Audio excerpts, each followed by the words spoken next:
You'd just slow us down. That's what my son said, standing in my kitchen, sipping the coffee I brewed for him. He didn't even look up from his phone when he said it. Just tossed it out there like a paper napkin. We thought about inviting you, Mom. But honestly, it's Europe. Long flights, tight schedules, lots of walking. Pauline and I both felt you wouldn't enjoy it. It's not personal. Not personal. I almost laughed. He said it like they'd done me a favor by excluding me. Like they'd spared me some exhausting ordeal, when in truth, I had dreamed of this kind of trip all my life. Not the luxury or the sights, but the simple idea of being included, of mattering. You could have asked, I said, folding my hands to keep them from trembling. I would have managed. He looked up then, just briefly. It's not about managing. You've never even used a mobile boarding pass. The pace we're planning, it would just be too much. Too much for who? Pauline sat beside him, dabbing non-existent crumbs from her spotless pantsuit. Your knee's been acting up, remember? You said the stairs at the library made you sore. I also said I was fine the next day. They didn't hear that part, or didn't want to. So, where are you going? I asked, keeping my voice even. Oh, everywhere. My son smiled now, like a boy with a toy catalog.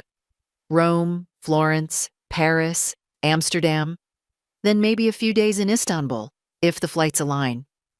I nodded, as if someone had asked my opinion. We booked everything through a travel agency. There's an app with all the bookings synced, super streamlined. Pauline smiled, tight and efficient. It's just easier this way, Leslie. You'd hate the running around. I had raised that man, helped him with college fees when his loan stalled, paid the deposit on their first house, looked after their boys every weekend for 5 years straight. I had been the one steady presence when his career faltered and Pauline considered a trial separation. But yes, I would slow them down. Sounds like a dream, I said. When do you leave? Friday morning, he replied. Oh, and don't worry about the boys. They'll stay with Pauline's sister. It's all arranged. Arranged. That word again. Everything about their life seemed arranged lately, planned without mess, emotion, or me. After they left, I rinsed their coffee mugs and wiped down the counter. I stood by the sink a long while, watching the sparrows peck at crumbs on the porch.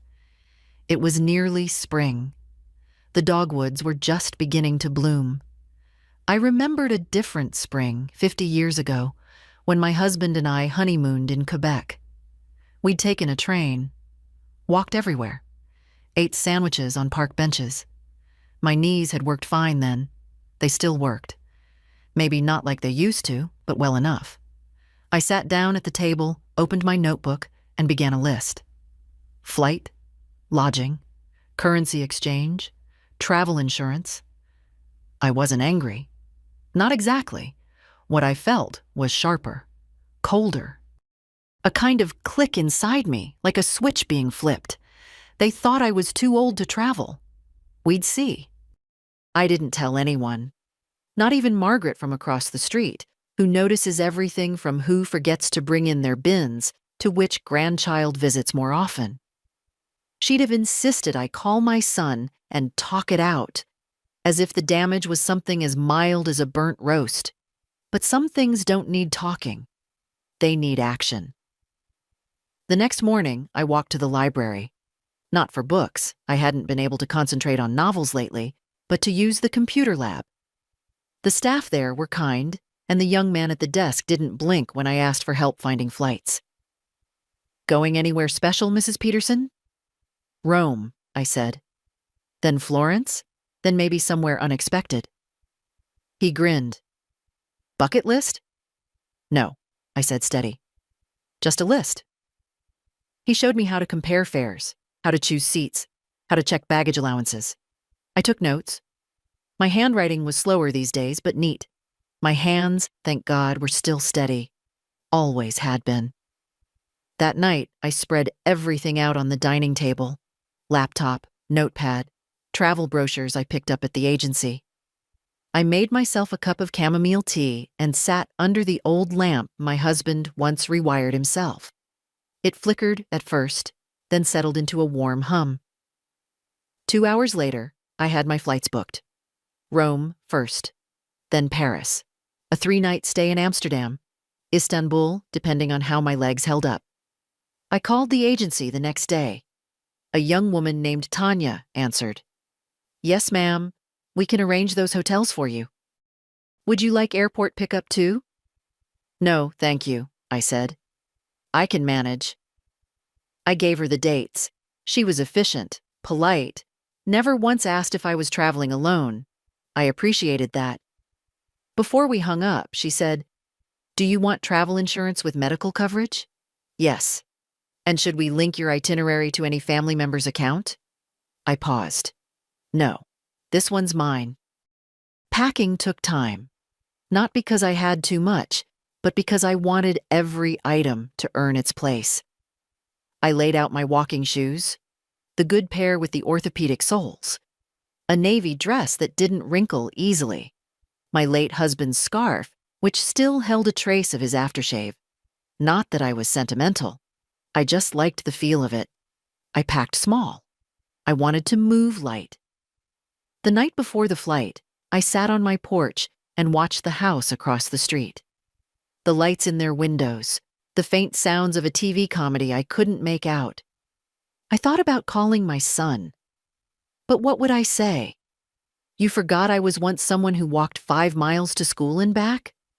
You forgot who raised you with hands that folded laundry at 6 a.m. and signed mortgage papers by candlelight?"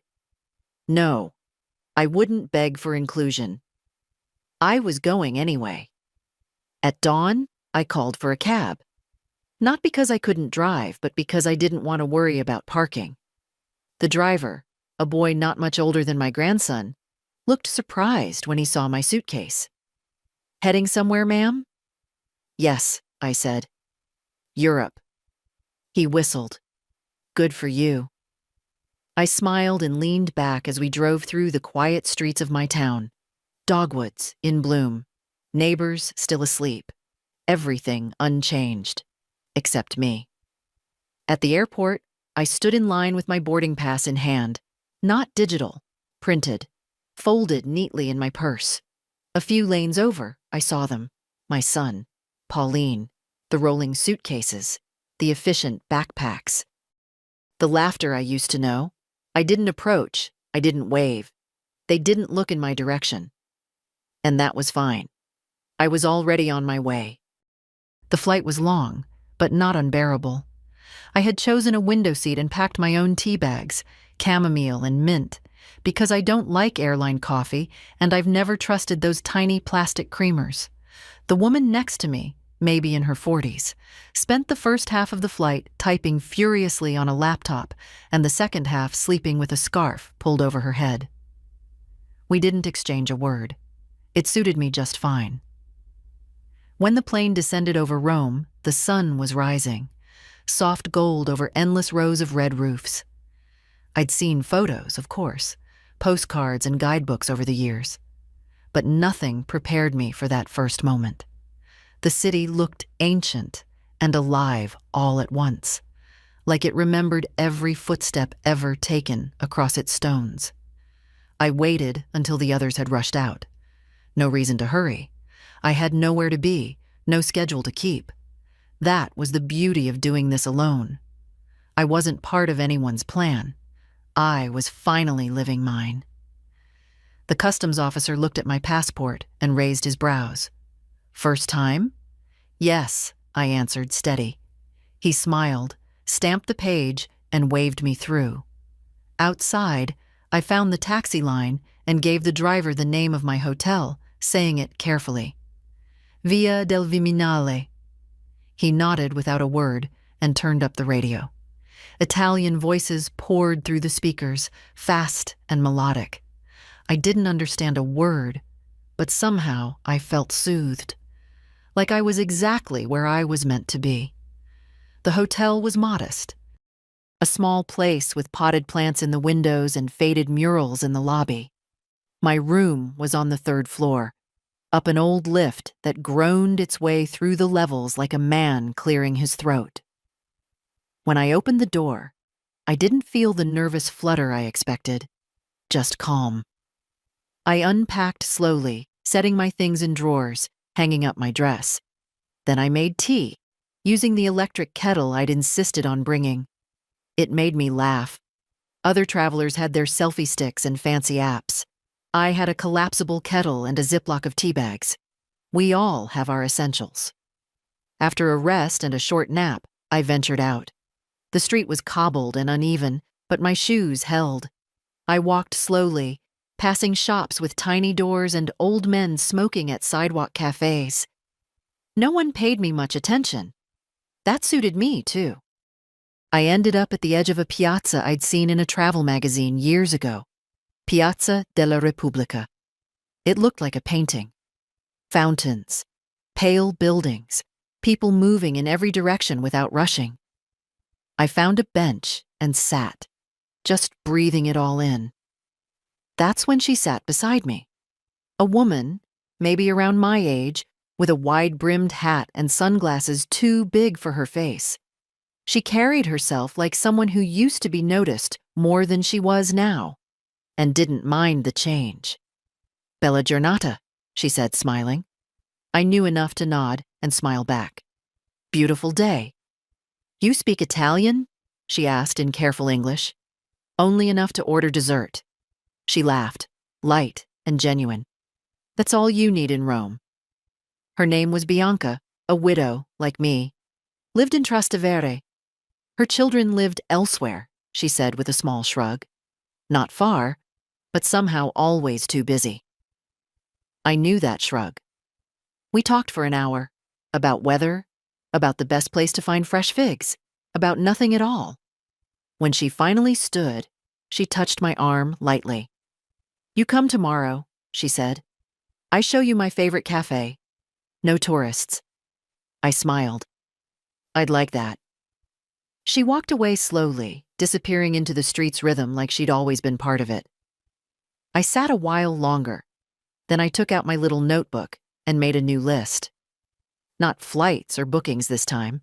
This one read, "Try Bianca's Cafe. Walk as far as my knees allow. Eat something without checking the calorie chart. Send a postcard. But not to them. Remember how it feels to be visible." As I walked back to my hotel, the bells of some distant church rang out over the city, and I felt, for the first time in a long time, entirely whole. The next morning, I woke to the sound of church bells echoing through the narrow street below my window. Rome didn't sleep quietly. Scooters buzzed like bees through the night, and someone had shouted in the alley around midnight. But I'd slept better than I had in years. Deep, dreamless, as if my body finally believed I was where I belonged. I took my time getting ready, slid into my slacks and a linen blouse, comfortable but clean. Applied a touch of lipstick. Not for anyone else, just because I wanted to see color in the mirror. Bianca met me in the hotel lobby as promised. She wore bright turquoise and carried a small straw bag. "You look rested," she said, appraising me with quick, kind eyes. "I feel rested," I replied. Strange, but I do. She led me through the winding streets with confidence, pointing out fountains tucked into walls and bakeries hidden behind ivy-covered doors. The cafe she loved was a small place near the Tiber, run by two elderly brothers who spoke no English and served cappuccino in tiny porcelain cups with saucers that didn't match. I sat at a table by the window, watching as Bianca argued good-naturedly with one of the owners about the quality of his biscotti. "You'll like it," she said, handing me a plate. "Crunchy, not like that supermarket nonsense." She was right. It tasted of almonds and something floral I couldn't name. I took my time chewing. Let the flavor settle. "Where's your family now?" Bianca asked after a while. I looked out the window. Somewhere between Florence and Venice, I think. They don't know you're here? No. She didn't ask why, just nodded and poured more coffee. I used to think, I said slowly, that if I kept giving, eventually they'd see me again. Not as someone useful, just see me. They never stopped seeing you, she said gently. They just decided you were furniture. I laughed before I could stop myself. That's exactly it. You don't move. You're always there. So they put things on top of you and forget you exist. And I never made them move anything. Bianca reached over and took my hand. Well, you moved yourself. We spent the day walking. She took me to a flea market by the river, where I bought a silk scarf and a chipped ceramic angel I had no room for. We climbed halfway up a hill before my knee stiffened, and she insisted we take a taxi down. No pride, she said, waving off my protest. Just knees. Back in my room that evening, I sat on the bed and looked at my phone. No messages. Not that I expected any. My son had posted something on social media earlier that day, a group photo of them in front of a canal, all smiles. I wasn't tagged. Of course I wasn't. I stared at it for a long time. Then I opened a new post of my own, a photo of my cappuccino. No caption, just that. A quiet little flag planted in my own corner of the map. That night, I wrote in my notebook again. Not a list, just one sentence. I am still capable of surprise. The wind moved outside like a whisper. The church bells rang again, softer this time. And for the first time, I didn't think about what I'd been left out of. I thought about where I might go next. 2 days later, I took the train to Florence. Bianca hugged me tightly at the platform. Take your time there, she said. Don't just chase the monuments. Look at the walls, the windows. That's where the soul is. I promised I would. Then I boarded the train and found my seat by the window, opposite a young man with headphones and a suitcase that looked like it had never seen dirt. He nodded politely and didn't say a word. I liked that. The countryside rolled past in shades of green I'd forgotten existed. Vineyards, small farms, the occasional glimpse of a terracotta roof. I dozed once or twice, my head leaning gently against the cool glass, dreaming of nothing in particular. When we pulled into Firenze Santa Maria Novella, it was mid-afternoon. The station buzzed with noise and people, but I didn't feel lost. I felt ready. My hotel was a short walk, old stone steps, a narrow elevator that wheezed louder than the one in Rome. The woman at the front desk handed me a real key, not a plastic card. Enjoy your stay, signora, she said, smiling like she meant it. I dropped off my bag and set out. Florence is a city made for walkers and lingerers. The streets curve like they're telling secrets. I wandered aimlessly, letting my feet decide. When I reached the Piazza della Signoria, a crowd had gathered around a violinist playing under a statue. I stopped too. He played Vivaldi. Not a recording, not a performance, just music, straight from his gut. And for a moment, I forgot everything. My family, their absence, the dull ache in my knee. All of it. I dropped a coin in his case before I left. More than I meant to. Less than it was worth. The next morning, I visited the Uffizi. I'd booked my ticket weeks ago. Inside, I took my time, standing in front of the Botticellis and Caravaggios without looking at my watch. Around me, younger tourists snapped photos and rushed on. I didn't take a single picture. I just stood there, breathing in brushstrokes. Outside the museum, I stopped at a cafe for lunch. Small place. No frills. A woman at the next table ordered something in rapid Italian, then paused to adjust her shawl. She looked up, met my eyes.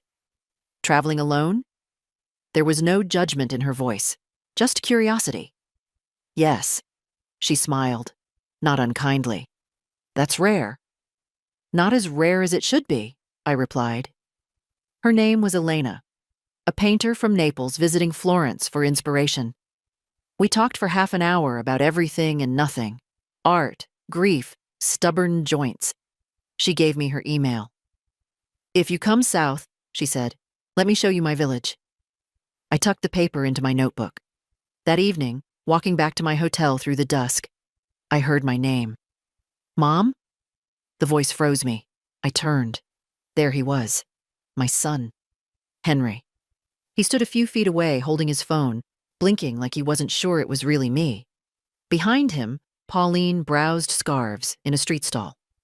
What? What are you doing here? I looked at him. Really looked. He was sunburned, tired, the bags under his eyes deeper than I remembered. Walking, I said, like the tourists do. He stepped closer. You didn't tell us you were coming. You didn't invite me. He opened his mouth, closed it again. Mom, come on. I raised a hand. Not angry, just done. I won't interrupt your vacation, I said. Florence is big enough for both of us. He hesitated. Wait, can we at least... I have dinner plans, I lied. Then I turned and kept walking, not fast, but firm. He didn't follow, and when I reached the hotel, I finally exhaled. My hands were steady. My heart was not broken. It was beating, strong and sure. The funny thing was, I didn't feel shaken after seeing him. Not in the way I would have a few months ago. If anything, I felt certain. The kind of certainty that doesn't need explanation or confrontation. Just direction. I left Florence the next morning. Took a slow train north, changing at Milan, then again in Lyon. I didn't rush. Didn't check my watch. I let the hours stretch and soften. At my age, that's a small kind of rebellion, to let time serve you instead of chasing it. Paris greeted me with rain, the good kind, light, slanted, theatrical. The kind that turns cobblestones glossy and makes you believe the city's been rehearsing its beauty all day just for you. My hotel was tucked behind the Luxembourg Gardens, on a quiet street where every window had iron balconies with chipped paint. My room had 2 chairs, 1 lamp, and a view of a chimneyed rooftop. It was perfect. The man at reception called me Madame, and I liked how the word sounded in his voice. Neither old nor young, just respected. I hadn't felt that in a while. The next morning, I did something entirely out of character. I left the map behind. I simply walked, letting my instincts steer. Through alleyways, up and down uneven streets, pausing for espresso at a stand where nobody spoke English, and the sugar came in tiny glass jars. A young man in a beret gave me an approving nod when I handed him the coins without fumbling. I must have looked the part. Later, at a bookstore near the Seine, I found an English copy of a book I loved in college. I hadn't thought of it in years. I bought it without hesitation. That afternoon, I sat under a tree in the garden and read for hours, stopping only when the light began to change. And then, something curious happened. A woman approached, young, maybe 30, with a kind face and a camera slung across her chest. She asked in French if she could sit beside me. I smiled and gestured to the bench. Merci, she said, settling in.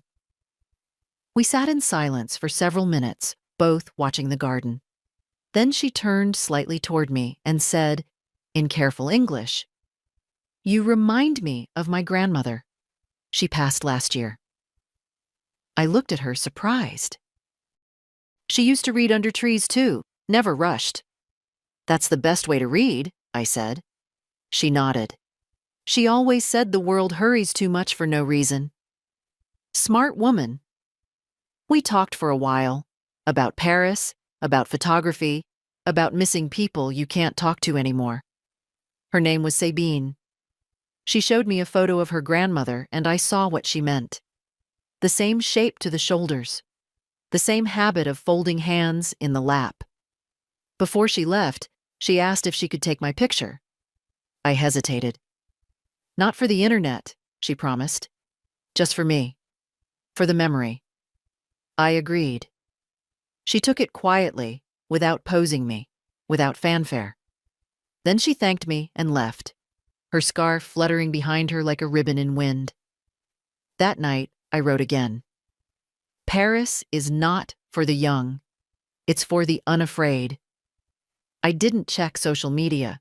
I didn't wonder what my family was doing.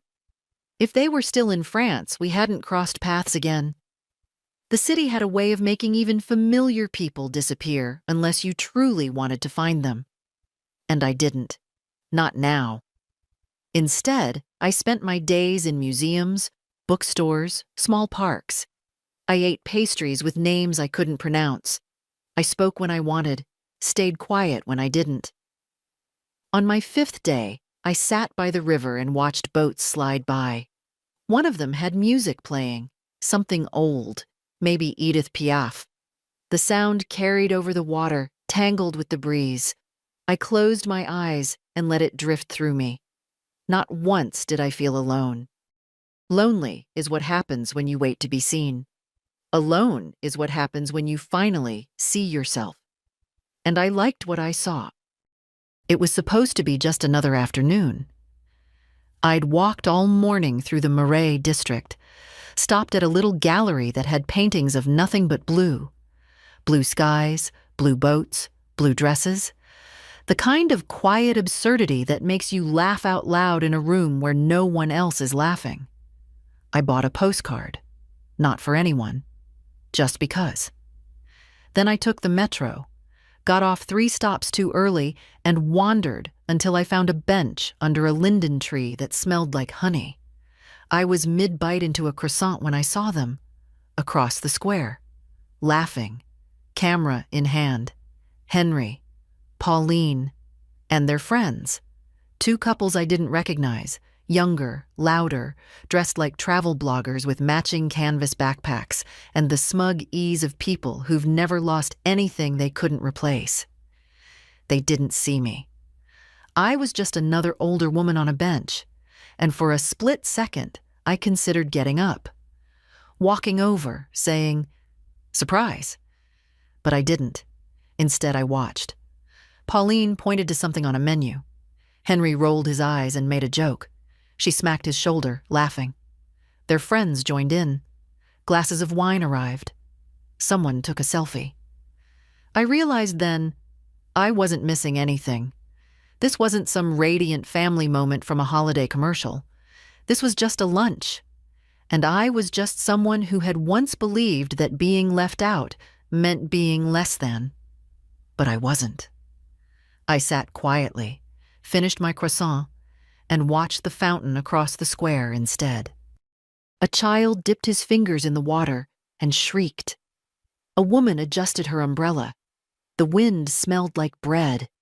They left 20 minutes later, turning the corner with the casual, comfortable arrogance of people who believe the world will always arrange itself around them. They never looked back. And that was fine. I stayed on the bench a while longer, letting the sunlight hit my knees.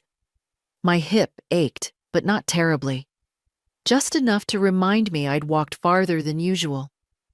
That evening, back at the hotel, there was a message on my phone. Not from Henry. From someone else. Charlie, my grandson, the youngest. His message was simple. "Grandma, are you okay? I had a strange feeling today. I know you're probably back home, but I don't know. Just thinking about you. Miss you." I stared at the screen a long time. Then I typed back, "I'm not home, but I'm okay. In fact, I'm better than okay. Tell me how you are." He responded instantly. Within minutes, we were texting like 2 people who hadn't spoken in years, which of course, we hadn't. Not properly. Not since he was 16 and stayed with me one summer after a fight with his father. We'd made pancakes. He'd mowed the lawn. I'd thought maybe, just maybe, something real had taken root. And maybe it had. Now he was 23, in graduate school, studying urban planning, dating someone named Jordan, stressed, tired, but still full of that same quiet sweetness. I always felt like you understood me better than anyone, he wrote. I sat there, blinking at the screen. Then I typed, slowly. Thank you. That means more than you know, he replied with a heart. Then another message. Where are you, really? I took a photo of my room, the open window, the rooftops of Paris. Here, I wrote. But not forever. We didn't say much after that. Just a few more lines, soft, careful. But something inside me shifted. That night, I didn't write in my notebook. I didn't need to. I knew exactly what the next line would have been. Some ties fray. Others, they hold. I left Paris without ceremony. Just a cab at 6 a.m, the sky still pale and empty, streets washed clean by the night. I didn't cry. I didn't linger. I just zipped up my coat and rolled my suitcase across the quiet lobby floor, nodding to the young man at reception who had started to remember my tea preferences. The train to Amsterdam was smooth and fast. Outside the window, the landscape shifted. Flat fields, wind turbines, canals. It felt like being quietly delivered into a softer world. The kind where nothing was expected of you except to show up. And I was good at showing up. Always had been. My hotel was by a canal, as narrow and tall as all the others.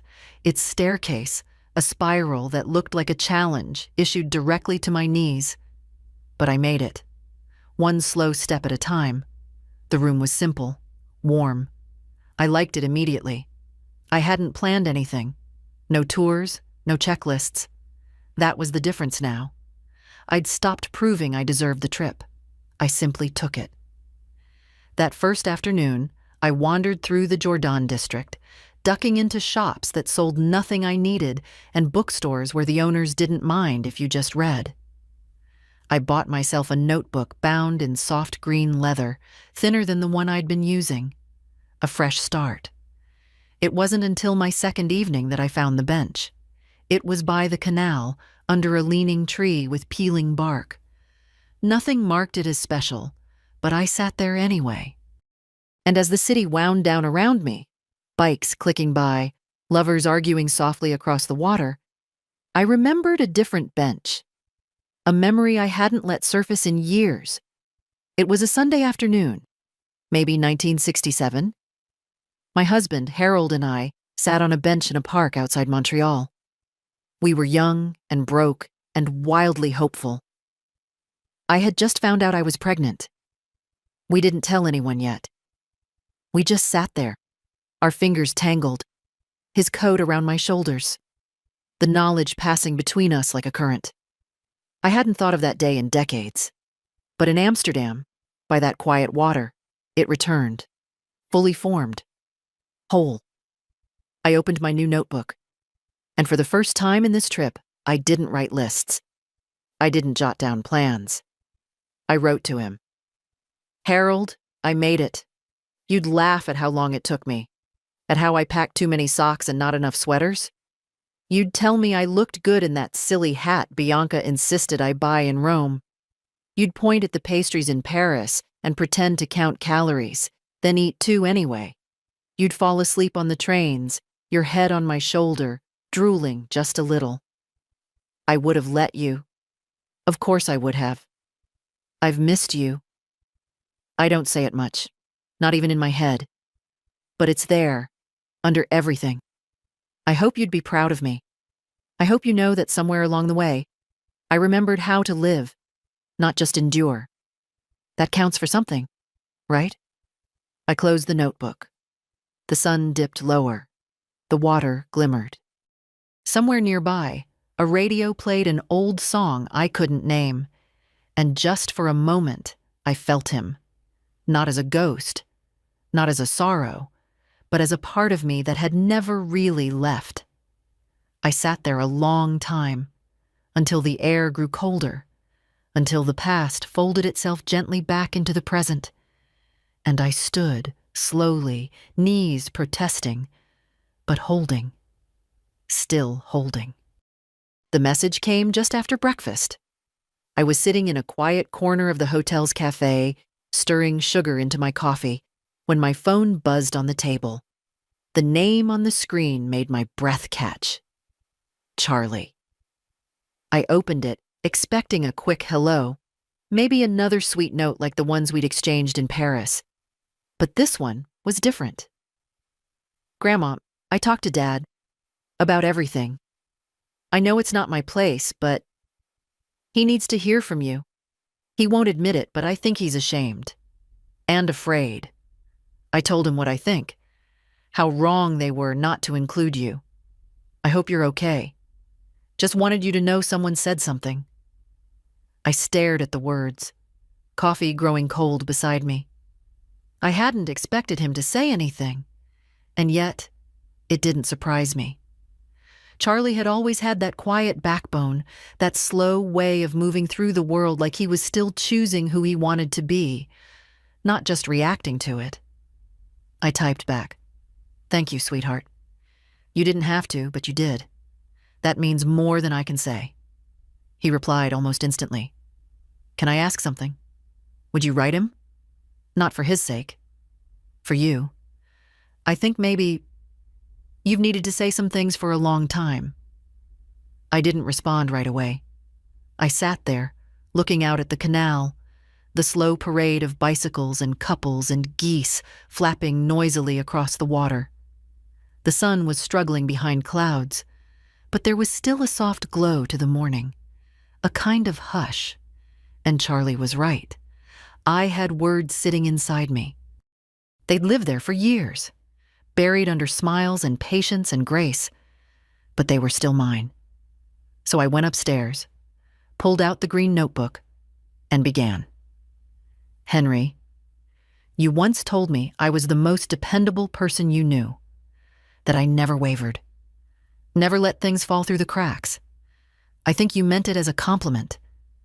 But I realize now it was also permission to forget I was a person, not a structure.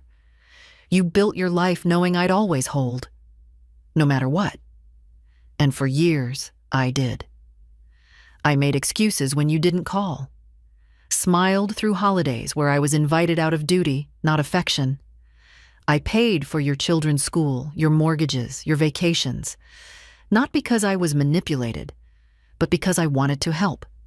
But help turned into expectation, and expectation turned into silence. You stopped seeing me, and I let you. The trip you planned, the one I was too old, too slow, too inconvenient to join, I hope it was beautiful. Truly, I hope you laughed and explored and ate well. But more than anything, I hope one day you understand what it means to be quietly erased. Because that's what it felt like. This letter isn't a demand for apology. I'm not writing to be forgiven or reabsorbed.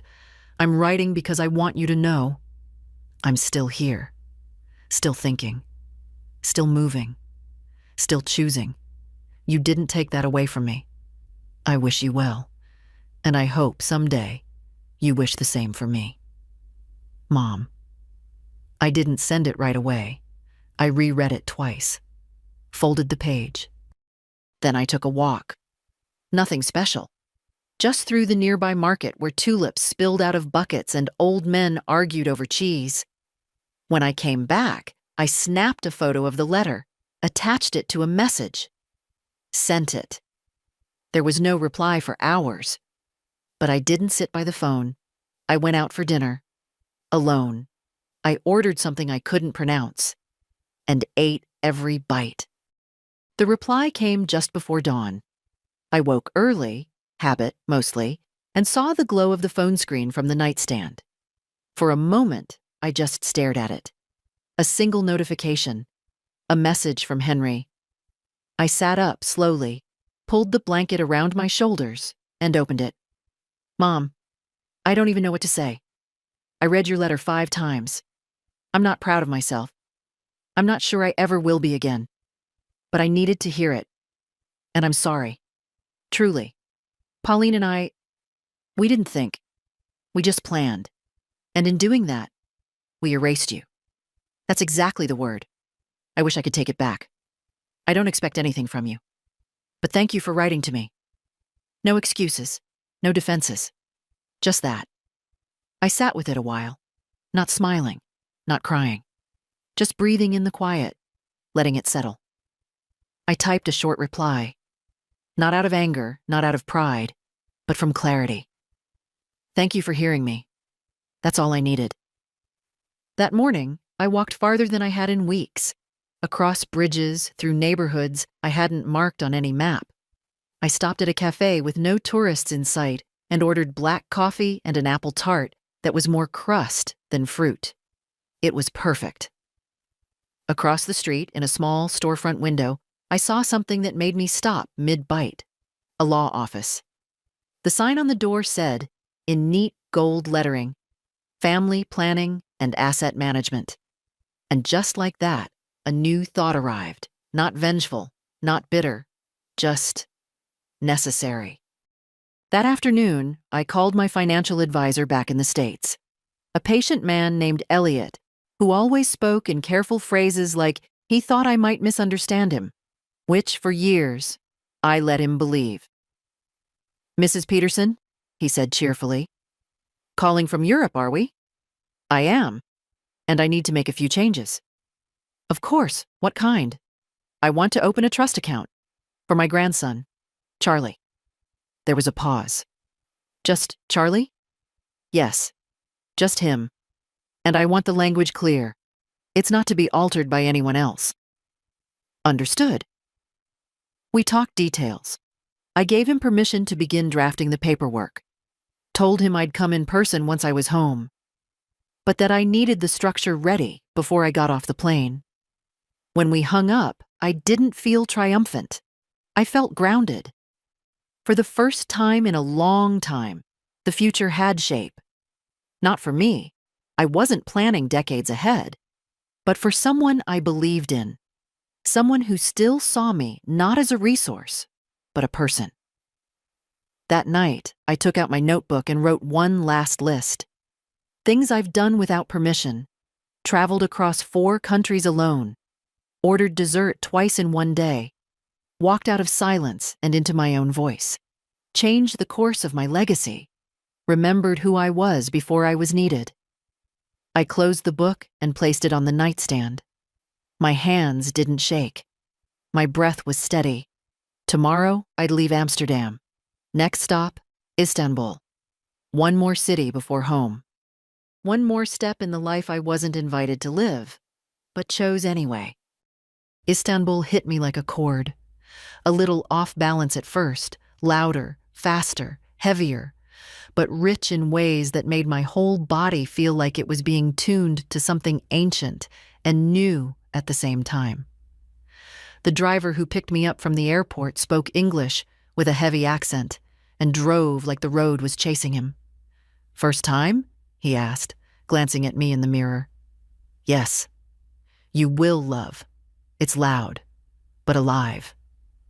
That felt like a warning and a promise. The hotel was a narrow, honey-colored building just off the Galata Bridge, the kind that always seems taller inside than it looks from the street. The room had a window facing the Bosphorus. From it, I could see boats drifting like pieces of a story I hadn't read yet. I unpacked only the essentials. My knees were tired. My feet complained. But my heart was alert, quiet, ready. I spent my first day slowly, one foot in front of the other, through crowded bazaars where merchants beckoned with silk scarves and tea and polished brass, through narrow alleys that opened into wide squares. The call to prayer echoed through the air like a reminder not to rush. In the evening, I sat at a rooftop cafe and drank apple tea so sweet it stung my tongue. Below, the city pulsed with light and clamor, and voices overlapping like waves. It was overwhelming, and I didn't mind. That night, I dreamt of my mother. Not the worn-out, quiet woman I remembered in her final years, but younger, standing at her own stove, wearing that red checkered apron she always swore was lucky. In the dream, she looked up at me and said nothing. She just nodded, as if to say, "Took you long enough." The next morning, I walked to the edge of the water and sat with my notebook. I didn't write to Harold this time. I wrote to myself. You did it. You crossed oceans. You made your own itinerary. You stopped apologizing for being alive. You started choosing again instead of waiting to be chosen. You are not the sum of your usefulness. You are not background. You are breath, voice, weight, worth. Later that day, I visited the Hagia Sophia. I stood beneath its dome for a long time, not thinking, not praying, just listening to the way sound moved through the stone. Centuries of footsteps, whispered wishes, reverent silence, all held in the air like breath that had never left. A young woman offered to take my picture. I hesitated, then handed her the phone. "Smile?" she asked, but I didn't. I stood still, looking straight ahead. Not smiling, not apologizing, just there. Solid. Afterward, I walked through the spice market. The smells were dizzying. Cinnamon, cumin, dried citrus, rose. I bought nothing. Tasted everything. Let myself drift from stall to stall like someone who had nowhere to be. That night, I found an email from Elliot. The trust account was in place. All funds secured. Everything allocated to Charlie. No one else could touch a penny. I reread the confirmation 3 times. Then I forwarded it to my own email. Not because I doubted Elliot, but because I liked the act of seeing it arrive. Like proof that something inside me had finally clicked back into place. Not anger, not revenge, just order, just balance. My family wouldn't understand. Maybe not ever, but they didn't have to. I did. And that was enough. I flew home without telling anyone. No airport welcome, no banners or questions. Just me and my single suitcase rolling across the familiar floor of Terminal B, my name unspoken, my presence unnoticed, which, strangely, was exactly what I wanted. The air back home felt stiller somehow, quieter, like the world had paused while I was gone, waiting to see who I'd return as. I took a cab, gave my address softly. The driver didn't ask why I smelled like spice and old train stations. The house looked the same. White paint peeling just a little near the porch. Mail neatly stacked behind the screen door. The neighbor's cat still sleeping in the same spot on my steps. I unlocked the door and stepped inside. The quiet was immediate, thick, familiar. But this time, it didn't feel like absence. It felt like space, like room. My hands moved without thinking, unpacking, setting the kettle, sorting laundry. But my mind wandered, not to where I'd been, not even to who I'd seen, but to who I'd finally stopped waiting for, them. I made tea, sat in my favorite chair, opened the green notebook, and stared at a blank page for a long while before writing. They did not change. But I did. It wasn't dramatic. There were no trumpets, no declarations. Just a slow, quiet shedding of the woman who once bent every plan around other people's comfort, who once believed presence was enough to earn love. I didn't want to be included anymore if it meant being tolerated. Later that afternoon, I walked to the post office and dropped a letter in the box. Not to Henry, not even to Pauline, to Charlie. I'd written it on the plane. Dear Charlie, thank you for your message in Paris.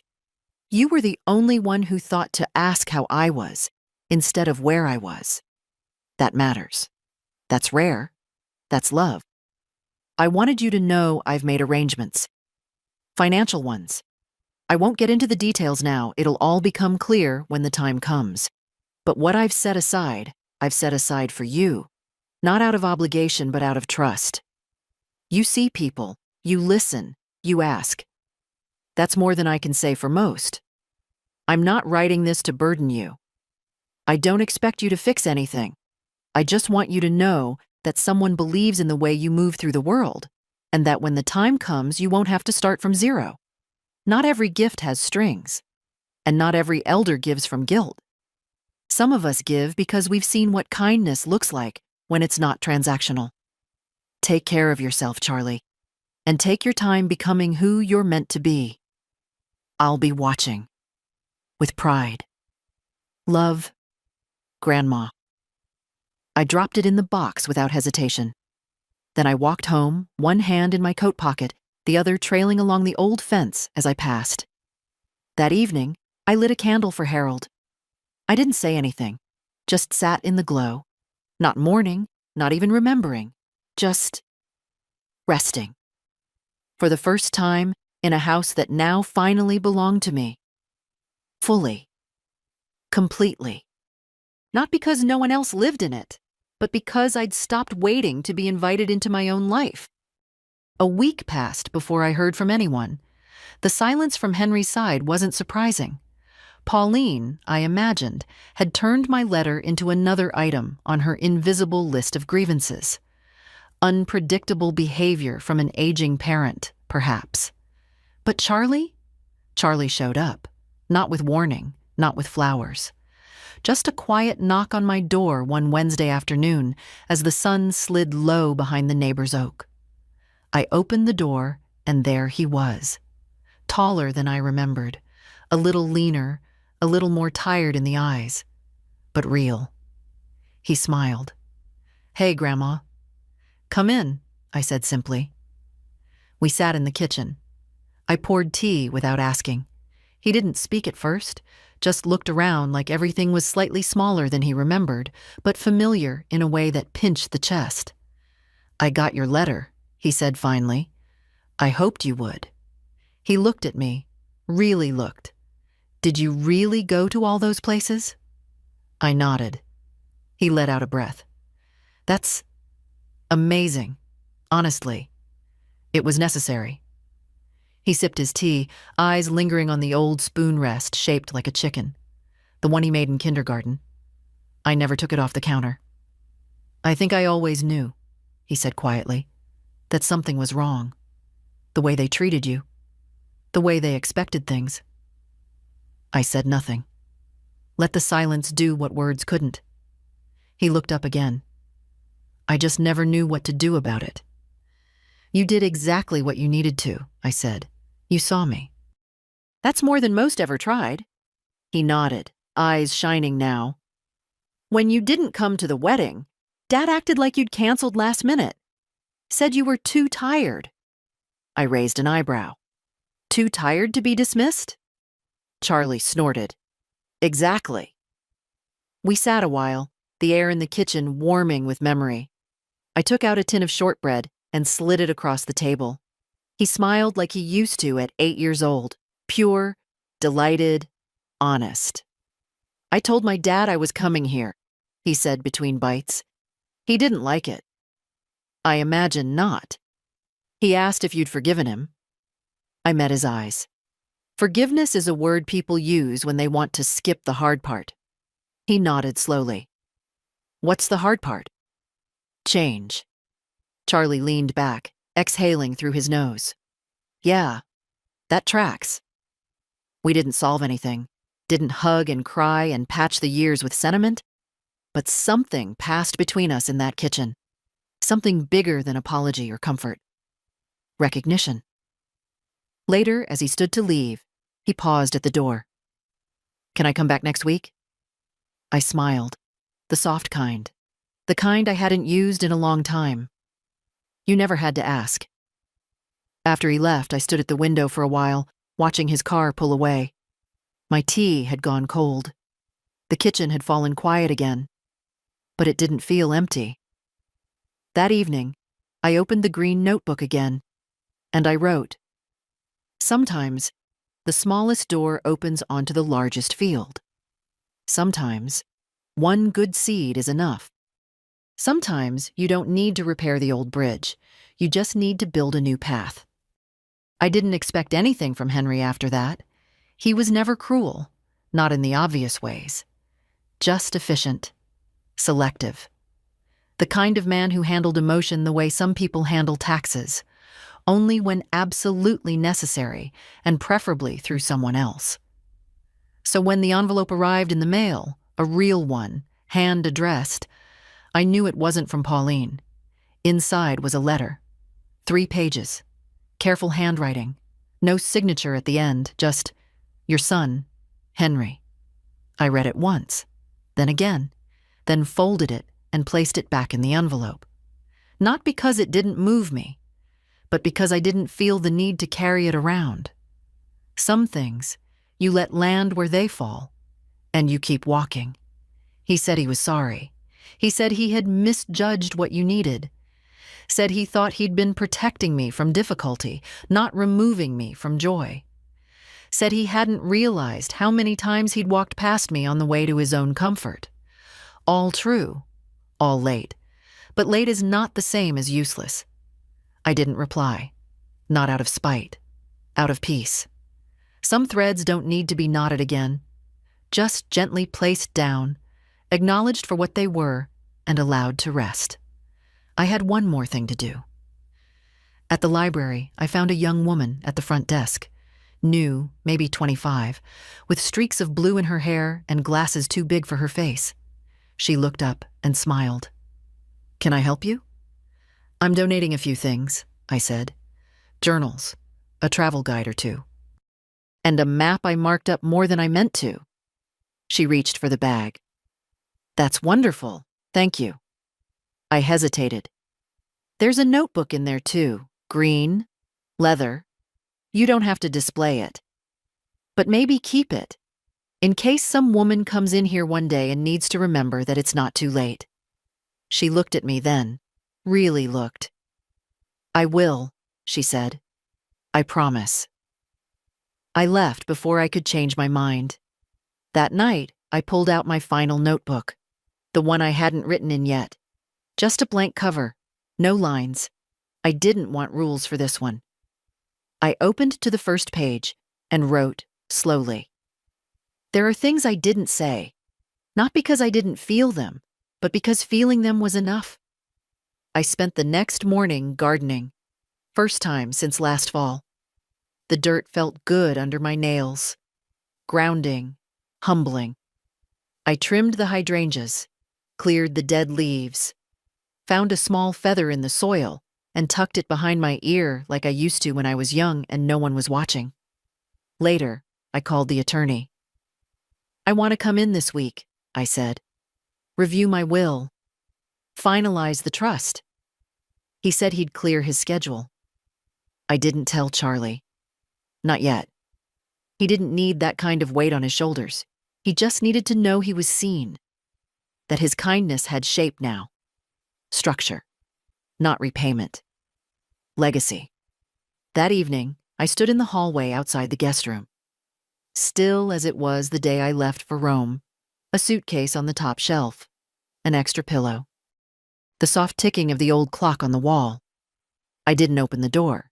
I just stood there, hand resting on the frame, not in sadness, but in stillness. Like someone who's walked every road they needed to, and now finally sees the map for what it really is. Not a record of where you were, but of how far you've come. I didn't plan the gathering. Charlie did. He called me one afternoon, hesitant.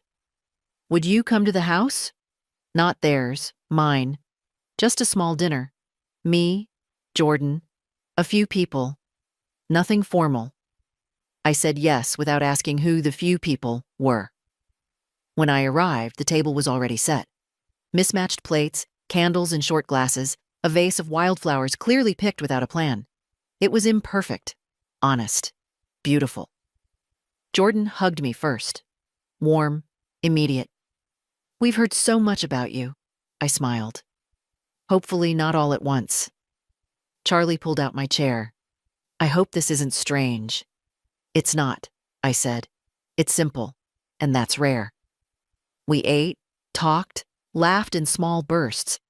No one said anything about Istanbul or Paris or the trust. No one asked for stories I didn't want to tell. Then, after dessert, store-bought pie, too sweet and perfect in its own way. Charlie stood. "I want to read something," he said, holding a folded paper. "If that's okay." He looked at me.